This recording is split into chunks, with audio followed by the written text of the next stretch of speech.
This is where most YouTubers go wrong. So if you're a YouTuber watching this video and you're early on in your career, so to speak, this video might actually help you make it through the multiple year lifespan of a YouTube creator without flaming out or without compromising your ethics or your morals. So you'll see what I mean when I say that in this video. My name is Kevin Espiritu. I'm the founder of Epic Gardening. We are the largest gardening media platform on the internet. So I do know a little bit of what I'm talking about here. We have 2 million subscribers almost on YouTube. If you add up all our channels, they are at 2 million. So let's make up a name. Let's call this person Jane, and Jane does productivity, right? So she's a productivity YouTuber. Okay. The first thing I'm going to say here is if you think of yourself as a YouTuber, you probably have already lost the game. So Jane has a YouTube channel, right? So she has her channel and she puts out 2 videos a week. Let's call it 2 videos a week. You guys are going to have to bear with my handwriting and spelling. Sometimes I think I might have a little dyslexia or something. Sometimes I just forget letters. I don't know why I do that. I know how to spell every word that I say. I just sometimes can't write it out.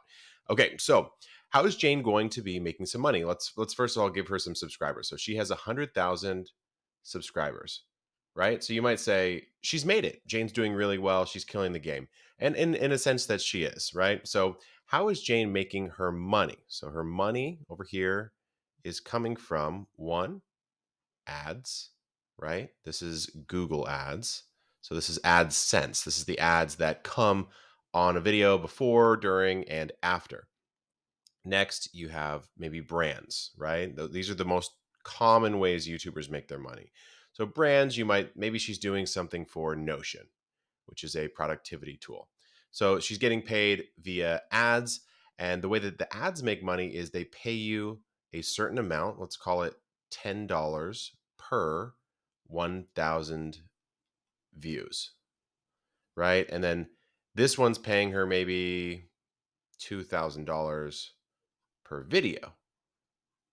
Okay, so you can start to see how she's making some money here. So 2 videos a week, maybe these videos get 100,000 views each. So she's doing pretty well. She's getting about $4,000 from these brand sponsorships, and she's getting about what is it, $1,000 for each video on ads. Not bad, right? Not bad. But here's where you start to see a crack in the system. What if Jane wants to make more money here or become more successful in some way? Well, let's take a look. So this is her money. Now here's her audience, right? So her audience here, I'm going to rewrite it down here, 100,000. And she has little people like this person here, right? These are the people. Now, why would someone pay Jane money in one of these two ways? Why do these people pay, right? It's because Jane has this audience. 100,000 people watch her 2 videos a week, and then these people want access to those people. These 2 videos a week are monetized this way, right? So you start to see the classic YouTuber cycle. I can't get out of this cycle if I'm Jane unless I make more videos or the videos do better. So in this system, how would Jane make more money? So more money. How would she do it? Well, she could make more videos, right? The videos could get more views.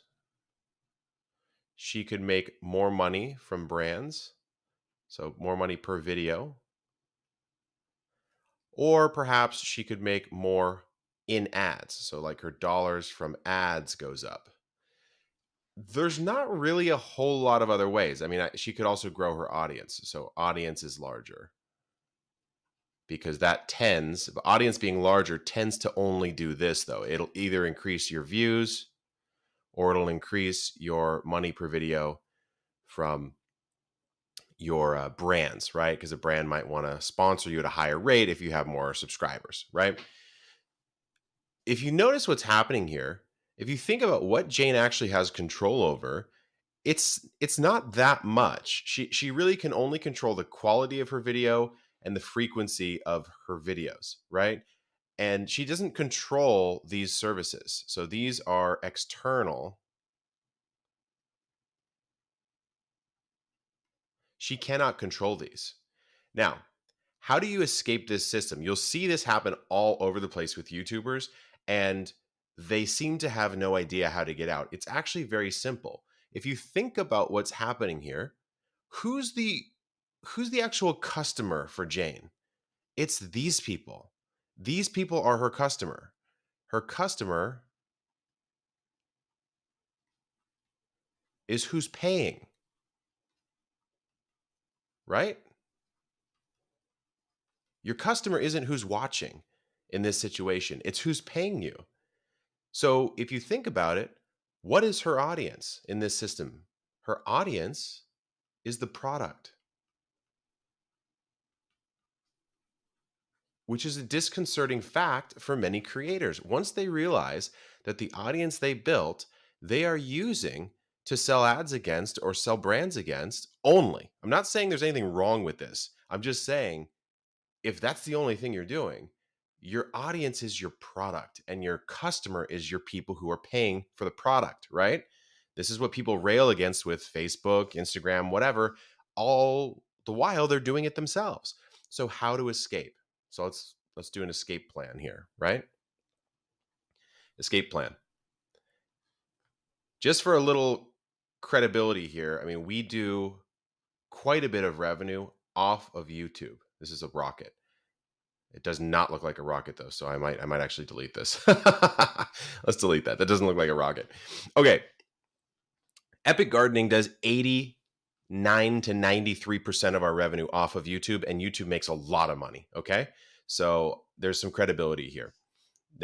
We could throw our YouTube revenue in the trash and we'd be still crushing it. So, escape plan. How do you do it? Well, your audience needs to be the customer. How do you do that? What do you sell customers? You sell them one, a product, two, a service, or some hybrid of these things, right?